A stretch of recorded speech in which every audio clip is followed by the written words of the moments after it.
Salut tout le monde, demain du coup on est déjà samedi, il y aura 4 séances en extérieur pour les intéressés, sinon à la maison ce sera ce que j'ai écrit. On va commencer avec mobilité de poignet, ensuite vous ferez triceps extension, plus des presses, plus du hold en haut, 2 secondes à chaque rep, ensuite 30 sumo deadlift high pull, donc ce sera avec une charge aussi, je vais vous montrer tous les mouvements avec votre charge. On fera charge assez légère.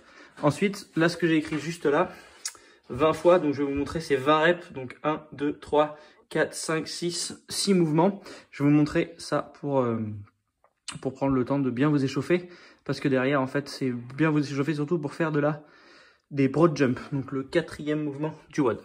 Le WOD, c'est un AMRAP de 20 minutes, c'est un peu un renfort, un peu un strongman, un truc qui change un peu.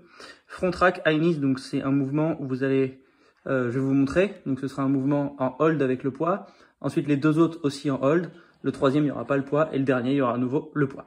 Objectif, ce serait en 20 minutes de faire 20 tours. Tiens. Ok, du coup on commence, mouvement de poignet. C'est le mouvement habituel que je vous fais faire tout le temps. Donc vous prenez un truc dans votre main, par exemple pas trop lourd, et on fait le mouvement qu'on fait tout le temps, 12 fois paume vers le ciel, 12 fois paume de profil. Ça c'est pas trop lourd. Et 12 fois paume vers... Ah si, j'ai mis les feutres quand même dedans. Et 12 fois paume vers le sol. Donc je fais mon 12-12-12 par poignet. Ok. Une fois fini ça, j'enchaîne avec des triceps extension. Il y en aura 30. Là j'ai pris un poids qui est un peu lourd pour moi, parce que les autres sont dans le camion, donc c'est pas grave. On monte comme ça. Donc mes coudes, vous voyez, ils bougent pas. C'est juste mes bras qui se tendent. On en fait 30. Une fois fini ça, on fait des presses. Vous pouvez faire, vu qu'il y en a 20, 10 par bras, avec 2 secondes de pause en haut. Je redescends. Boum, mes 2 secondes de pause en haut. Voilà, j'en ai 20 au total, 10 par bras. Une fois fini ça, je fais des sumo deadlift high pull. Sumo, ça veut dire pied plus large que les épaules. Deadlift, ça veut dire je pars du sol. Et quand je me redresse, high pull, c'est tirage haut.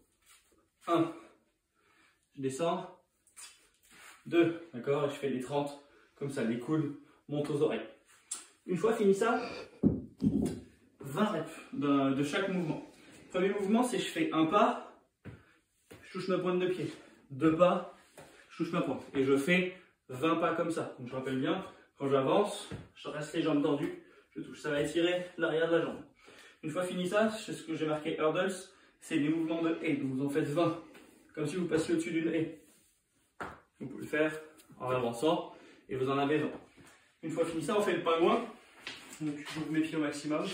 Et là, sans tomber, je fais 20 tout petits pas. D'accord? Et ensuite, le retour, je me mets dans l'autre sens, mais en gros mes pieds, je fais 20 tout petits pas dans l'autre sens. Ça chauffe les jambes dans les deux sens. Une fois fini ça, on fait feet jump. Donc en gros, ça veut dire je touche le pied, je saute, je saute, je saute. Le prochain mouvement, c'est celui qui est un peu un 2 mouvements en un. C'est un frog jump. Ça veut dire qu'en gros, je commence en bas de mon squat, je monte mes fesses, je saute et j'amortis. Donc je commence en squat, je monte mes fesses, je saute et j'amortis. D'accord? J'amortis tout de suite pour m'habituer à faire l'amorti, parce que dans le WOD et les broad jump, c'est un saut, on doit vraiment chercher de l'amorti. Le WOD, ça m'a essoufflé. 20 minutes d'AMRAP. Première charge, premier mouvement. La charge, je la tiens en front rack et je monte les genoux. J'en ai 40. Deuxième mouvement, bras droit. Je reste 40 secondes en haut. Troisième mouvement, bras gauche. 40 secondes en haut. Troisième mouvement, plus besoin du poids, c'est le broad jump. Le broad jump, c'est le saut à 2 pieds le plus loin possible. 1, là j'amortis ma réception. Après, 2, et j'en ai 20 comme ça. Ok? Je sais pas. Une fois que j'ai fini ça, il reste 20 clean and jerk, du coup, à la charge. Donc, je ne vais pas toucher le carrelage, mais en gros, vous partez du sol, vous amenez à l'épaule, vous poussez au-dessus de la tête. D'accord? Et le but, c'est d'alterner. Et il y en a 20 au total. Je vous remonte le tableau. Comme vous vous en doutez, ça va pas être facile de faire les 20 tours. Bon courage à tous, à demain.